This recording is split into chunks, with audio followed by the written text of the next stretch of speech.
Hello and welcome to In the District. Our guest today is Assembly Member Jenifer Rajkumar from State Assembly District 38 in Queens. Stay with us for a conversation about what's happening in her district and to learn more about her story and connection to the Bronx. I am Javier E. Gómez. Assembly Member Rajkumar, welcome to the Bronx. Bienvenida. Well, let me correct myself. Not welcome to the Bronx. Welcome home, because you have a direct connection to our borough. Thank you so much. Always love being in the boogie down Bronx. You are right now in the at BronxNet's main studios at Lehman College. Tell me about your connection to this campus. I love being back at Lehman College. I'll never forget being a professor here. I was blessed to teach here, and it left such an impact on me. What I learned was the limitless potential of the youth in the Bronx. It is simply without limit, and I carry that with me, because I know the real potential of the youth of this city. What did you teach here on campus? I taught in the political science department, and I taught immigration and citizenship many semesters. How did you enjoy the experience of teaching? Is that something you see yourself eventually doing? Well, let me tell you, the kids that I taught could debate better than the members of the United States Congress. I was blown away by what they could do. So I don't do it currently because I'm so busy right now as a state assemblywoman. But if I can go back, I'll definitely go back and teach. Oh, I wouldn't doubt that you eventually transition into teaching as well. Thank you. Assemblywoman, let's talk a little bit about your district. Your district is right in the border of Queens County and Kings County, which is Brooklyn. Tell me a little bit about the demographics, some of the statistics of the area. So my district is 72% immigrant communities. People in my district work 25 hours a day. Not 24 hours, 25 hours. They will work as hard as necessary to get where they're going. It's a very aspirational community full of potential.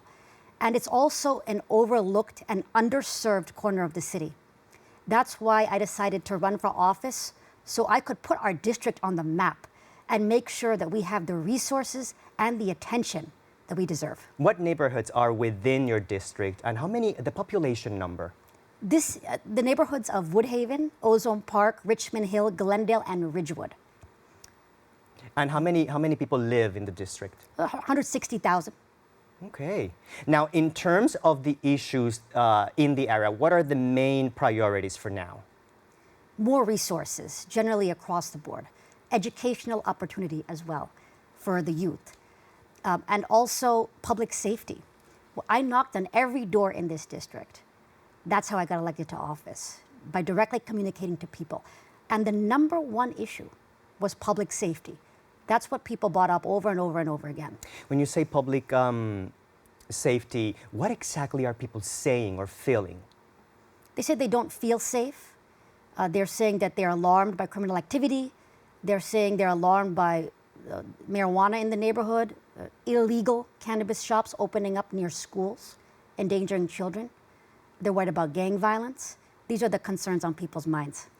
I know this leads me to some of the issues that you have been very vocal about recently. Let's start with the illegal smoke shops. Yes, so I am the author of the Smokeout Act. Smokeout Act. Okay. Which I introduced on the first day of the legislative session this year. And my goal was to smoke them out and shut them down.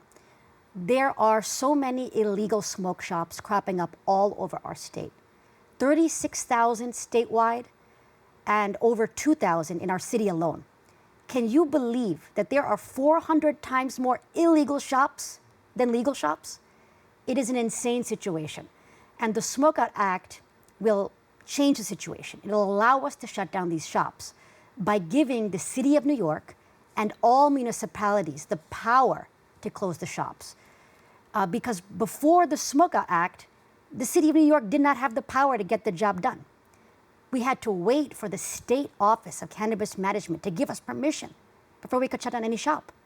But now, with the passage of the Smokeout Act, the city can do it on its own and can use the full force of its manpower, including the NYPD. The legislation is already implemented? Yes. About 3 weeks ago, when the budget passed, I scored an enormous victory when the Smokeout Act was included in the state budget. And just last week, Mayor Eric Adams started a raid and began raiding shops all across the city with the sheriff, Anthony Miranda. So now you can see the process accelerating, and we're going to shut down these shops and smoke them out for good. You also recently were involved in a legislation regarding domestic workers. What was that about? Yes, this was my first session in the Assembly. I was so proud to score a victory that resonated nationwide. This was on behalf of domestic workers. 92% of domestic workers are women of color or immigrant women, and they are traditionally overlooked. And my legislation changes the situation by making sure the domestic workers are granted full human rights protections. Human rights law previously gave employment protections to every class of workers, except for domestic workers. But domestic work is real work. The work that these women do, it counts, it matters, and they deserve to be treated with dignity and respect. And because of my legislation, which the governor signed into law, these domestic workers now have full human rights protections in our state, and I'm very proud of that. Going back to public safety, given the feedback you're getting from constituents, what are some solutions? What can be done about this situation? Well, I think that we need to have a very collaborative attitude with our law enforcement and make sure that we're working together. Many law enforcement officers, they work with their whole heart. They put everything into the job. A lot of them are people of color, and they are genuinely trying to do the best for communities. So I think it's important that we as government leaders work collaboratively with law enforcement to keep our communities safe. And I see more of that collaboration happening now. My office certainly does, for the sake of public safety. I think also communities are starting to also understand the importance and vitality of a well-trained police force that can actually work hand in hand in actually applying the law and protecting quality of life. Absolutely. If you look at the NYPD right now and the top brass of the NYPD, for them it's not just a job, it's a calling. And I applaud them for that. And I was proud as an elected official to bring the biggest public safety town hall to my district that it has ever had. We brought the police commissioner, Eddie Caban, and the top NYPD brass to my district. And my constituents got to engage directly with law enforcement to express what was on their minds. And as an Assemblywoman, these are the kinds of services that I'm so proud to bring to my South Queens district. So that people watching can understand why we're talking about this, even though you were talking about these issues from a Queens District 38 lens, it applies everywhere, every community here in the borough of the Bronx. Absolutely. In fact, when I was passing Smokeout Act, elected officials from the Bronx invited me to the Bronx to rally with them to pass this Smokeout Act. A lot of the issues that we face are the same. And our communities are very similar. Hardworking communities, a lot of immigrant communities, and the issues are very much the same. Public safety as well. A lot of the people I speak to in the Bronx are very concerned with it. You were part of the creation of the Asian American and Pacific Islander Commission. What is this commission about? So I am the first Indian American woman ever elected to a New York State office. And what I want to do is make sure all communities have a seat at the table of power, including the Asian American and South Asian American communities. And I'm so happy to have helped achieve that by creating a brand new state commission, the API Commission, which will now exist. It's being set up as we speak in state government. It will operate in the New York State Department of State, and it will bridge the divide between our Asian communities and government, making sure that government is responsive to their needs. As the first Indian American woman, I'm so happy to have brought representation to so many people that didn't have it before. And a big part of that was my movement to make Diwali a school holiday in the city of New York. Diwali is the most major holiday for about 600,000 New Yorkers, and yet it was never recognized by our school system with a day off. And the community had been fighting for this for over 30 years. So when I got elected, I introduced legislation to make Diwali a school holiday in the city of New York, and 300 people came to Albany. We brought them up to lobby for this legislation. and they had a chant, and it was Diwali, holiday, over and over again. And everyone in state government now knows that chant and knows that this community wants to be seen and heard. And at the end of the day, my legislation passed and we won that fight. And now this new community feels like they are seen and they are heard by government. Assembly members in New York at the state level are elected to 2-year terms. You are in the middle of your second term? Yes, I was re-elected once, and I am on my way to another re-election, and I thank the people for giving me another opportunity to serve. Another topic that is in everyone's minds these days is the migrant crisis or migrant situation. And I know last year you sent a letter to the President of the United States seeking action. What were you asking for and what were you trying to accomplish? We need bold leadership to address the migrant crisis. Our city has never seen asylum seekers arriving in these numbers. And we have to figure out how to best manage this situation. So we can't run away from this problem. We have to run towards it. And that's the kind of leader that I am. I'm not afraid to take on these challenges. And the city of New York right now is dealing with the migrant crisis alone, without much help from the federal government. And that has to change. And that's why I authored a letter to President Biden. And I'm proud to say that 60 of my colleagues in government, city and state government both, signed the letter. And we sent it to President Biden and rallied around it, asking him to take some common sense steps to help New York City in its time of need. And that included a few asks. One was to grant work authorization to the migrants. When I visit the migrant shelters, the migrants tell me themselves, we want to work. We're ready to work now. In fact, we don't even care if we have legal permission. We're going out right now to get a job. They are, I've seen them. Yes, we've all seen it. And so what we need is the federal government to grant work authorization now so they can work and contribute to the economy and stand up on their own 2 feet. Now, because the president hasn't acted, I introduced my own law in the state assembly to grant state work authorization to migrants.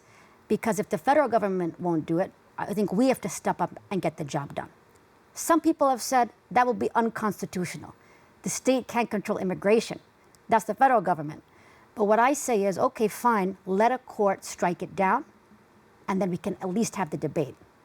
In terms of controls at the border, was there anything in your letter regarding the situation down there, if the influx of migrants can be controlled so that the situation in-house can be addressed? Yes, there absolutely was. We asked President Biden to organize the southern border of our country. There needs to be a system of organization and rules in place to manage the migration.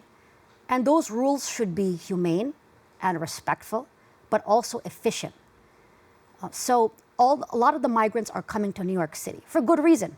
This is the city of the Statue of Liberty. This is the city of hope. It's the center of the world. We all love New York City. But we can also try to equally distribute migrants across all the wonderful cities and counties in our country. And that will help our country absorb the population more. This is simply organization. And that's what we're asking for. We will continue our conversation with Assembly Member Jenifer Rajkumar right after the break. 19.7% of Bronxites currently experience food insecurity. Meanwhile, instead of these nice, colorful foods, this is the best food that they have access to. If this sounds like you, there are a bunch of resources to get healthy food for free or cheap. If you want to help, you might consider donating or volunteering in one of these places. Community fridges like this one are all over the city and allow New Yorkers to conveniently donate extra food to people who might need it. Go to this link and find your nearest one. Food banks and pop-up events like these provide millions of healthy meals to families in need. These organizations are distributing meals to Bronxites as we speak and are always accepting donations and volunteers.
Welcome back. We are in the district. We continue our conversation with Assembly Member Jenifer Rajkumar from State Assembly District 38 in Queens. Jenifer, I know you've worked at multiple levels at the state capitol. I have as well, but I'm puzzled about your point of view. Tell me about the mechanics of being an effective elected official at the state capitol, or an effective anything, as a matter of fact. It takes many skills all at the same time. You have to be able to speak to people, to New Yorkers, and understand their issues. And oftentimes it's like poetry, the way people speak. You have to be able to understand what they're feeling, what they're going through, and then see how that translates to the level of policy, how you can take their problems and fix them through policy. And then you have to be good at actually writing the laws, which involves a good legal sense. And I'm very thankful for my legal education for giving me that skill. So it's many skills at once, and also coalition building is a big part of this. You have to bring people together from all different backgrounds and all across the state to rally around causes that are important. And I love it. It's my passion. And I love that it involves so many skills to be really, really good. The legislative session 2024 ends by mid-June or so. What are some of the legislations that are still pending that we must keep an eye on? So I have a great bill that is moving now, and I'm hopeful it'll pass, and it takes on cybersecurity. Currently, our New York State government spends millions of dollars every year on technology that actually makes us vulnerable to cyber attacks. It's a real national security threat. The Department of Defense has flagged a lot of this technology, and we cannot leave ourselves vulnerable. In fact, cyber attacks have increased 60% in the last few years. So this is something of great concern, and my bill will fix the situation by prohibiting New York State and all municipalities from procuring technology that's going to leave us exposed. And I'm very hopeful that's going to move. I also have a bill to protect the health of New Yorkers. It's going to revolutionize healthcare in our state by putting us on the road to manufacturing our own general prescription drugs. This is going to be a landmark bill. California passed it in 2020, and they're on their way to creating their own general prescription drugs. The reason to do this is that it will lower drug costs for New Yorkers. And we really need that right now because a lot of New Yorkers simply cannot afford the drugs. So I'm so proud of this. I come from a family of all doctors. I'm not a doctor, so I'm the black sheep of the family. The lawyer of the family. I'm the lawyer and the lawmaker, so it's somewhat acceptable, and I thank my family for their support and accepting me. But I'm very proud of this bill because it's going to revolutionize our healthcare system, and it is on its way to passing. Now that you've mentioned family, tell me a bit about family and your upbringing. I'm so grateful to be sitting here with you, Javier, because my mom was born in a mud hut in India. My parents came to this country with just $300 and one suitcase. And they settled in New York, where I was born and raised. And ever since then, I have been so lucky with the opportunities that this country has given me and my family. And because of that, I decided to become a lawyer, because I believe that lawyers save the world.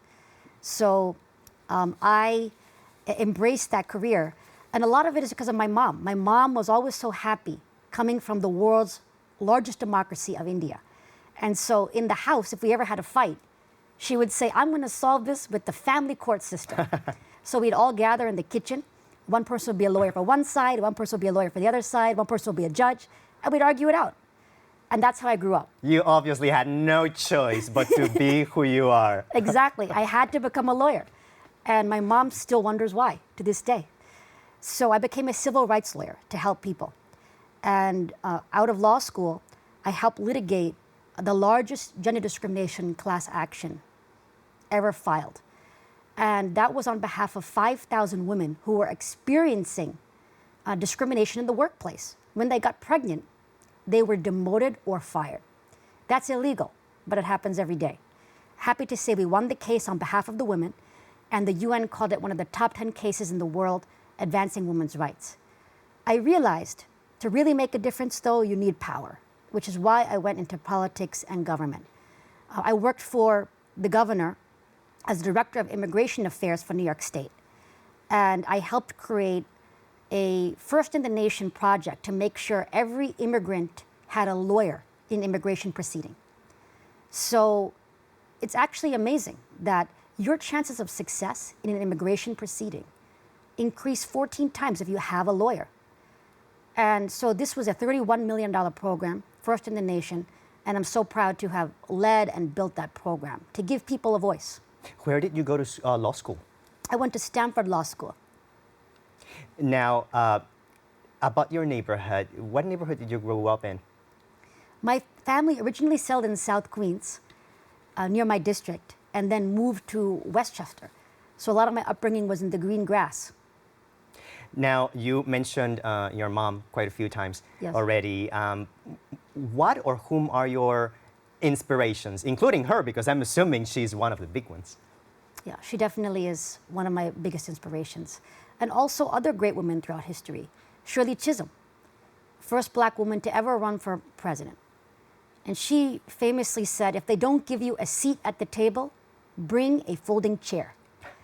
And I have brought my folding chair with me many times, whether it's in law firms or whether it's in politics and government. There wasn't a seat at the table for an Indian American woman. But I humbly bought my folding chair, and now here I am. Also, I will say Alice Paul is an inspiration of mine. She was one of America's greatest suffragist heroes. And she went to jail and launched a hunger strike just for the right to vote. She was willing to die for the right to vote for American women. And thanks to her boldness and her courage, American women have now been voting for just over 100 years. If I am not mistaken, there is a new Broadway play that is precisely about this topic, produced by the Public Theater. I saw it a few weeks ago, and it's a story that I myself was not aware of, and it was quite mesmerizing to hear it. And also to see how difficult and slow it is to get change and to achieve change. Yeah, it really is a remarkable story. Even before Alice Paul, there was Susan B. Anthony. And she actually cast her ballot in a presidential election and was fined $100 because it was an illegal act. She never paid the $100. What are your long-term goals? My long-term goals are to continue to serve like I have my whole life. My passion is public service.